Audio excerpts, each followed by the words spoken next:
અમદાવાદીઓએ શહેરના રસ્તા ઉપર નાખેલું વેસ્ટ પ્લાસ્ટિકનો પણ બેસ્ટ કઈ રીતે ઉપયોગ થાય તે શ્રેષ્ઠ ઉદાહરણ મહાનગરપાલિકા અહીં પુરવાર કર્યું છે.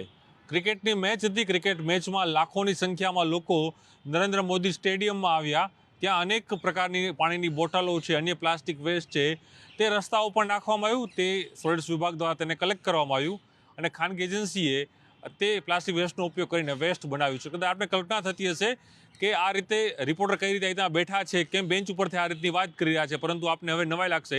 જે હું બેન્ચ ઉપર બેઠો છું, જે બાકડા ઉપર હું બેઠો છું, તે પ્લાસ્ટિકના જે વેસ્ટ છે તેમાંથી બનાવવામાં આવ્યો છે. મારા જોડે છે જિગ્નેશભાઈ પટેલ, ગાર્ડન વિભાગના ડાયરેક્ટર. સર, આપણે જ્યાં બેન્ચ ઉપર બેઠા છીએ કંઈક અલગ જ ફિલિંગ લાગી રહી છે અત્યારે. કહેવાય છે કે જે વેસ્ટ છે તેનો ઉપયોગ કરીને આ બેન્ચીસ બનાવે છે. કેટલી બેન્ચીસ બનાવવામાં આવી છે, શું મટીરિયલ્સનો ઉપયોગ થઈને આ પ્રકારની બેન્ચીસ કઈ રીતે ઉપયોગ કરવામાં આવશે? ક્રિકેટ વર્લ્ડ કપની મેચ દરમિયાન નરેન્દ્ર મોદી સ્ટેડિયમ ખાતે રમાયેલ જે કોઈ ક્રિકેટ મેચો થઈ તે દરમિયાન જે કોઈ પ્લાસ્ટિક વેસ્ટ સિટીઝન્સ અને મુલાકાતીઓ દ્વારા નાખવામાં આવેલ આ તમામ વેસ્ટ અંદાજે 1000 કિલો કરતાં વધુ વેસ્ટ એકઠો કરી અને તેમાંથી આ પ્રકારની 10 બેન્ચીસો અને આ પ્રકારની કોટી બનાવવામાં આવેલ છે, જે અમદાવાદ મ્યુનિસિપલ કોર્પોરેશનના ગાર્ડનમાં અને સફાઈ કામદારો દ્વારા આનો ઉપયોગ કરવામાં આવશે. સર, ખાસ કરીને હું બેન્ચ ઉપર બેઠો છું, મને બેન્ચ પણ એકદમ મજબૂત લાગી રહી છે. એટલે 50 કિલો વેસ્ટ, એટલે 50 કિલો વેસ્ટ એટલે પ્લાસ્ટિક વેસ્ટનો ઉપયોગ કરીને આ બેન્ચ, એટલે અમદાવાદીને પણ ખરેખર એક સમજવાની જરૂર છે કે જે પ્લાસ્ટિક વેસ્ટ કરી રહ્યા છે ન કરે. અને ખાસ કરીને તમે જે કહ્યું કે ક્રિકેટનો ફીવર જે સમગ્ર અમદાવાદીઓ અને ગુજરાત ઉપર જોવા મળ્યો, વર્લ્ડ કપની મેચો યોજાઈ, ટન મોઢે પ્લાસ્ટિક વેસ્ટ ઉપયોગ, તેનો ઉપયોગ આ કરીને બેન્ચીસ બનાવવામાં આવ્યું છે. અને એની મજબૂતાઈ કઈ રીતે માની શકાય, કે એની ક્વોલિટી કઈ રીતે માની શકાય? હાલમાં આપણે બંને બેઠા છીએ અહીંયા આગળ આ બેન્ચીસ પર, પણ તેમ છતાં એક કમ્ફર્ટ સાથે આપણે ખૂબ સારી રીતે બેસી શકીએ છીએ. એ આની પુરવાર છે કે આ પ્રકારનું રિસાયકલ પ્લાસ્ટિક ઉપયોગ કરી અને આ રીતે બેન્ચીસ બનાવવામાં આવી છે.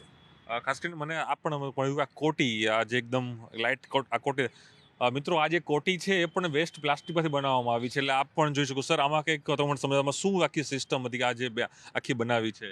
આ કોટીને આપ જોઈ શકો છો તે પ્રમાણે 10 પેટ બોટલનો ઉપયોગ કરી અને એમાંથી આ કોટી બનાવવામાં આવી છે, જે સામાન્ય રીતે આપણા સફાઈ કામદાર કે અન્ય કોઈ મજૂર રોડ પર કામ કરતા હોય કામદાર, ત્યારે એને આ રિફ્લેક્ટેડ કોટી હોય તો એ રાતના સમયે અથવા તો કામ કરતો હોય તે સમયે અલગથી વાહન વ્યવહારમાં તરી આવે કે જેને કારણે એના એક્સિડન્ટ્સ ન થાય કે એને પોતાને એક સેફટી પોઈન્ટ ઓફ વ્યૂ એક સારું રહે, એટલા માટે આ કોટી એમાંથી બનાવવામાં આવી છે. આ બેન્ચીસ અમદાવાદ શહેરના ગાર્ડનમાં મુકાશે, અમદાવાદીઓ આની ઉપર બેસી શકે અને અનુભૂતિ કરી શકશે. ચોક્કસ આ જે 10 બેન્ચીસ છે એ શહેરના અલગ અલગ 10 ગાર્ડનોમાં એક મૂકવામાં આવશે. સર, એ પણ વાત છે કે જે રીતે અમદાવાદ શહેર એક સોલિડ વેસ્ટનું વિભાગ હોય, કે કમિશનર સાહેબની એક સરસ એક સૂચના છે કે અમદાવાદ સ્વચ્છ રહે, રેન્કિંગમાં સૌથી આગળ અમદાવાદ શહેર બને, સ્વચ્છતાને લઈને મારું શહેર સ્વચ્છ શહેર બને. તો આ જે વેસ્ટ અમદાવાદીઓ નાખી રહ્યા છે સતત, જે પ્લાસ્ટિક ખાસ કરીને નાખી રહ્યા છે, તો એનો મહત્તમ ઉપયોગ થવો જોઈએ. ગાર્ડનમાં પણ કઈ રીતે આપણી સમસ્યાઓ સામે આવી રહી છે? શહેરમાં ગાર્ડનોમાં જ્યારે મુલાકાતે આવતા હોય છે ત્યારે સામાન્ય રીતે જુદા જુદા પ્રકારના પ્લાસ્ટિક્સની અંદર અલગ અલગ પ્રકારની વસ્તુઓ લઈને આવતા હોય છે અને તે ગાર્ડનમાં લોન એરિયા અથવા તો જે કોઈ એની બેઠક વ્યવસ્થાઓ હોય તે જગ્યાએ બેસી અને ત્યાં જ છોડી દેવામાં આવતા હોય છે, જેના કારણે સફાઈ કામદારો દ્વારા એ સફાઈ કરી એને અલગ તારવી અને રિસાયકલ થઈ શકે તેવા મટીરિયલ તરીકે એનો ઉપયોગ કરવામાં આવતો હોય છે.